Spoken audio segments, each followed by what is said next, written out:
दोस्तों नमस्कार, मैं हूं रोहित शर्मा और आप देखना शुरू कर चुके हैं हिंदुस्तान 9 न्यूज। अभी मेरे साथ हैं एक युवा नेता मनीष चौहान।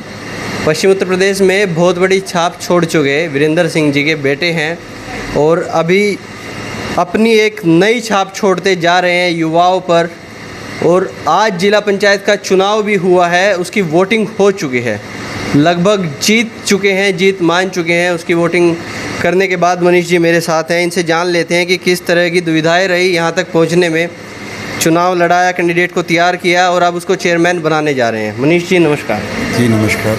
मनीष जी, आपने कैंडिडेट को तैयार किया, फिर उसको चुनाव लड़ाया, चुनाव जिताया, अब लगभग जीत हो चुकी है चेयरमैन पद के लिए। कुछ समस्याएं आई होंगी बीच में, विरोधी दल भी थे, कुछ ऐसे दल भी थे, कुछ अपने भी ऐसे थे जो नहीं साथ थे। नाम तो मैं उनके लेना नहीं चाहूँगा। देखिए, पहले तो आपने जो कहा कि कैंडिडेट तैयार किया और उसको चुनाव लड़ाया, चुनाव जिताया, तो थोड़ा सा उसमें संशोधन करना चाहूँगा। देखिए, हर पार्टी का एक अपना राजनीति करने का तरीका है। भारतीय जनता पार्टी का जो हमारे, चाहे वो जिला अध्यक्ष से लेके हमारे क्षेत्रीय अध्यक्ष हैं या जो भी मैं कहूँगा पार्टी के हमारे ज़िम्मेवार लोग हैं, उन्होंने एक ज़िम्मेवारी दी।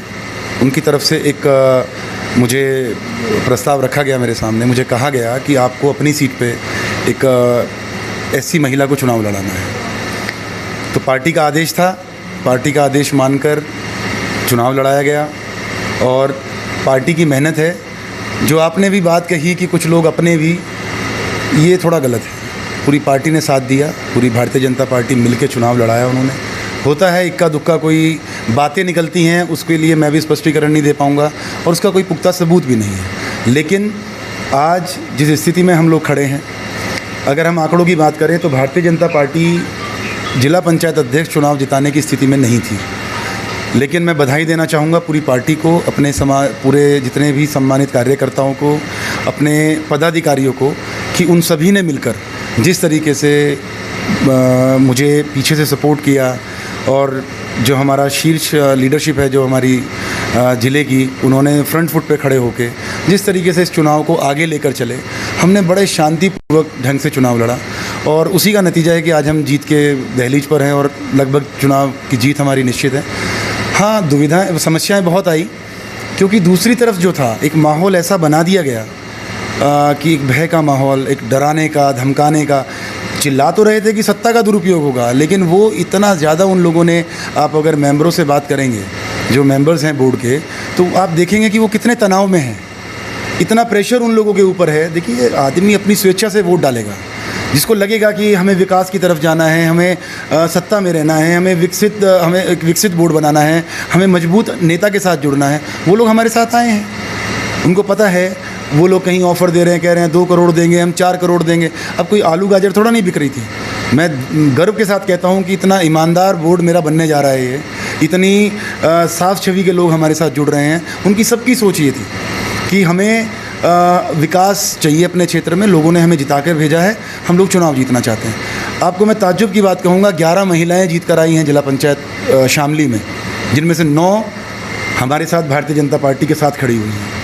ये उनका विश्वास है मोदी जी में, योगी जी में, कि उन पे भरोसा करके हमारे, चाहे वो क्षेत्रीय अध्यक्ष जी हैं मोहित बेनीवाल जी, चाहे हमारे ज़िले के कैबिनेट मंत्री हैं माननीय सुरेश राणा जी, एमपी साहब हैं प्रदीप चौधरी जी, विधायक जी हैं तेजिंदर निर्वाल जी, तमाम हमारे जितने भी जिला अध्यक्ष हैं, तमाम हमारे जो संगठन के लोग भी हैं, उन सब से वो इतना प्रभावित हुए कि उन लोगों ने पैसे को और उनकी गुंडागर्दी को एक तरफ छोड़ के एक अच्छे बोर्ड का निर्माण करने के लिए हम लोगों का साथ दिया है। मैं दिल से बधाई देता हूँ उन मेंबरों को भी, और बधाई देता हूँ अपनी पार्टी के सम्मानित नेताओं को, अपने कार्यकर्ताओं को, कि पूरे हौसले के साथ उन लोगों ने इस चुनाव को बहुत ही शांतिपूर्वक ढंग से, एक विपरीत परिस्थितियों में से उसको खींच कर लेकर आए और आज हम लोग भारतीय जनता पार्टी का अध्यक्ष बनाने का। मनीष, मैं एक चीज़ और जानना चाहूँगा। आपने कहा सभी साथ थे, ऐसा होता तो शायद आपको फॉर्म नहीं भरना पड़ता, फॉर्म भर के वापस नहीं लेना पड़ता।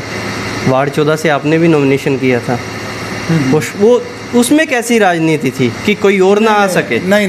देखिए, वो एक, देखिए मैं सीधा बताता हूँ, हर नेता की अपना चुनाव लड़ने की एक स्ट्रेटजी होती है।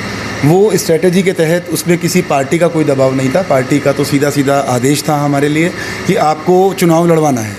हम लोगों का फोकस था कि हम सदस्य अपने बनवा लें और अध्यक्ष के लिए हमारे पास कैंडिडेट ना हो, पार्टी उस पर फोकस करके हम लोगों ने 4 सीटों पे दलित महिला को चुनाव लड़ाने का काम किया। बदकिस्मती से 3 सीटें हम हार गए क्योंकि अचानक से हालात ऐसे बने, चुनाव में समय कम मिला, कोरोना का थोड़ा बड़ा प्रकोप था। तो वो एक पार्टी का वो था। मुझसे पूछा गया, वो कहानी ये थी कि उस सीट पर कुछ कैंडिडेट थे जो हम नहीं चाहते थे कि वो कैंडिडेट ना आए, तो हमारा नॉमिनेशन था, तो वो लोग थोड़ा सा उनका नॉमिनेशन नहीं आया। वो एक राजनीतिक स्टंट था, उसमें पार्टी का कोई दबाव नहीं था, हम लोगों का आपस में कोई मतभेद नहीं था। वो हमारी टॉप लीडरशिप से बात हो गई थी, उन्होंने जो हमें आदेश किया, जो हमको ठीक लगा, क्योंकि देखिए चुनाव होता है शाम दाम दंड भेद, किसी भी तरीके से लड़िए, आप चुनाव लड़िए, चुनाव जीतिए। और हम लोगों ने, मैं दावे के साथ कह सकता हूँ, बेहद ईमानदारी के साथ, बहुत ही मजबूती के साथ और बड़े भरोसे के साथ ये चुनाव लड़ा है। और पिछले चुनाव में बड़े नज़दीकी अंतर से हम लोग हार गए थे। उन गलतियों को सीखते हुए हम लोग इस चुनाव में आज जीत की दहलीज पर खड़े हैं। अच्छा मनीष, एक और चीज़ मैं पूछना चाहूँगा, क्या भारतीय जनता पार्टी के लिए उतना आसान था ये, अगर मनीष चौहान और वीरेंद्र चौधरी थोड़ा सा हाथ पीछे कर लेते तो क्या फिर से ये डगमगा सकता था? बड़ा बचपने वाला सवाल है यार, हम हाथ के पीछे खींच लेते। हम हैं ही भारतीय जनता पार्टी में, अब पार्टी हमसे है, हम पार्टी से हैं, हम दोनों एक दूसरे से जुड़े हुए हैं। पार्टी हमें जो आदेश करेगी हम उसके लिए खड़े होंगे, और हमें जब पार्टी की ज़रूरत पड़ेगी, और पड़ी भी हमें ज़रूरत, तो पार्टी हमारे साथ खड़ी हुई। तो ये तो कोई सवाल ही पैदा नहीं होता कि वीरेंद्र चौधरी या मनीष चौहान, या मैं कहूँ ये हमारे पूर्व चेयरमैन अरविंद सिंघल जी हैं, या महामंत्री जी बैठे हैं, ये तमाम हमारे संगठन के लोग बैठे हैं, विधायक हैं, मंत्री हैं, ये तो कोई सवाल ही पैदा नहीं होता। कहीं से ऐसी हवाएं उड़ रही थी इलेक्शन से पहले कि सुरेश राणा जी अलग से किसी को लड़ाना चाहते हैं, इधर से वीरेंद्र सिंह जी अलग से किसी को लड़ाना चाहते हैं। कहीं ना कहीं ऐसा तो होता है। जिस दिन मधु को कैंडिडेट बनाया गया था और हम लोगों की बात हुई थी, तो हमारा ये तय नहीं था कि मधु जिला पंचायत अध्यक्ष की कैंडिडेट होगी। पार्टी ने 5 सीटों पे एससी कैंडिडेट लड़ाए थे, एससी महिला लड़ाई थी, seat number 1, seat number 8, seat number 9, seat number 14। चारों के चारों भी अगर हम जीत जाते, उसके बाद भी जो एक नाम भारतीय जनता पार्टी सेलेक्ट करके लखनऊ से भेजती, जिसे जिलाध्यक्ष जी यहाँ पर घोषित करते, उसी को सब मिलकर, चाहे उसमें वीरेंद्र सिंह जी हों, चाहे उसमें सुरेश राणा जी हों, चाहे सांसद महोदय हों प्रदीप चौधरी जी, चाहे विधायक सदर तेजेंद्र निर्वाल जी हों, या तमाम हमारा संगठन हो, वो सब मिलके हम उसी कैंडिडेट के लिए दिन रात एक करते। अगर मधु कैंडिडेट ना होती, कैंडिडेट 1 नंबर से हमारे विशेष सरोहा थी, उनकी बहन थी सीमा, या हमारे बड़े ही वरिष्ठ, बड़े जुझारू कार्यकर्ता पार्टी के पदाधिकारी भी हैं, घनश्याम पारचा जी, उनकी वाइफ लड़ी थी हमारी चाची जी, चाहे वो जीतती, या 9 नंबर पे हमने एक उनको कश्यप समाज से वो थी, वो नाम है उनका रूपा कश्यप जी लड़ रही थी, चाहे वो भी जीतती। चारों में से कोई भी लड़ते तो तब भी पूरी इसी तरह वोट दिखा के, खुला बिल्कुल पार्टी के साथ खड़े होके हम लोग वोट डालने का काम करते, वोट डलवाने का काम करते, क्योंकि हम सबका एक ही मकसद है।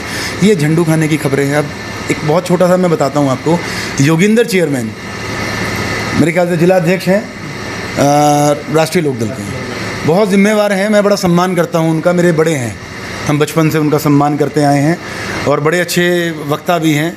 लेकिन इतनी बचकानी वाली हरकत की उन्होंने परसों एक बड़ा बच्चे वाला, जिस दिन हमने नॉमिनेशन फाइल किया अभी 2-3 दिन पहले, तो उनका एक बयान आया कि जब हमारे पिताजी का जिक्र आया श्री वीरेंद्र सिंह जी का, कि वीरेंद्र सिंह जी तो मुझे लोकदल में आने के लिए कह रहे थे। तो ये बातें चलती हैं। मैं उनसे पूछना चाहता हूँ, मैं आपके माध्यम से, चलो आज पूछ लेता हूँ, अभी तो चुनाव हो गया, हम अपना माइंड डाइवर्ट नहीं करना चाह रहे थे, हम उनसे पूछना चाह रहे थे कि उनकी हैसियत है इतनी कि वो हमें लोकदल ज्वाइन कराएंगे? हम लोकदल ज्वाइन करने के लिए उनसे बात करेंगे क्या? हम लोग बैठे हैं, हम बड़ी मजबूती के साथ अपनी पार्टी के साथ, इतिहास रहा है जब हम जहाँ रहे हैं, हमने पूरी ईमानदारी के साथ, पूरी मेहनत के साथ, पूरी लगन के साथ अपनी पार्टी को ज़िंदा रखने का काम किया है, अपनी पार्टी को मजबूती से लड़ाने का काम किया है। और मैं बड़े गर्व के साथ कह सकता हूँ, मैं भारतीय जनता पार्टी का सदस्य हूँ, भारतीय जनता पार्टी के साथ हूँ, और जब तक हिम्मत रहेगी, जब तक हौसला रहेगा, जब तक क्षमता रहेगी काम करने की, भारतीय जनता पार्टी के साथ खड़ा हूँ। अच्छा, जैसे आपने महिलाओं का जिक्र किया कि 9 महिलाएं जीत के आई हैं, तो कुछ विज़न भी बनाया होगा उनके लिए कि अब यहाँ से चेयरमैन बन के जाएगी मधु, उसके बाद महिलाओं के लिए एक चेयरमैन की बहुत बड़ी पावर होती है, तो कुछ सोचा होगा उनके लिए कि क्या उनके लिए करेंगे? देखिए वो लोग आपने शायद मेरी पूरी बात समझ नहीं पाए हैं आप। उन लोगों ने जितनी भी हमारी 9 महिलाएं हैं जिन्होंने भारतीय जनता पार्टी में भरोसा दिखाया है, उनकी आस्था योगी जी में और मोदी जी की जो उनकी कार्यशैली रही है, ये वही इलाका है जहां 5 साल पहले हालात कुछ और हुआ करते थे। आज आप शाम को निकलेंगे देखेंगे तो महिलाएं बिल्कुल निडर होकर क्षेत्र में घूमती हैं। तो ये योगी जी का भरोसा है, ये मोदी जी का भरोसा है। उस भरोसे पर इन लोगों ने काम किया है। अब आगे की स्थिति ये रहेगी, बोर्ड में अच्छे घरों की सब महिलाएं हैं, अच्छे पदों पे रह चुकी हैं। वो उनको हमने अलग बिठा के हमने कहा आप एक अपना विज़न तैयार कीजिए, आप ज़िले में करना क्या चाहती हैं। देखिए सड़कें बनेंगी, सारे काम होंगे, लेकिन उसके उनसे अलग हटके भी कुछ चीज़ें ऐसी लेके चलनी हैं साथ में जिनको लेकर हम चलेंगे, जिनको महिलाओं को सुरक्षा देना, महिलाओं के लिए ऐसी सुविधाएं, ऐसी चीज़ें पैदा करनी हैं कि जिनमें आगे आज 9 महिलाएं आई हैं तो आगे हम उन 9 को 90% में बदलने का काम करें। Thank you Manish ji, thank you. अभी हम मनीष जी से बात कर रहे थे और बड़ा बखूबी से, बेबाकी से अपने सभी सवालों के जवाब भी दिए, और अब फिर कभी उनसे एक बार बात करने का मौका मिलेंगे। और सारे सवाल हैं जिन पे बात करेंगे। अभी तक के लिए इतना ही। मैं हूँ रोहित शर्मा, आप देख रहे हैं हिंदुस्तान 9 न्यूज़। जय हिंद।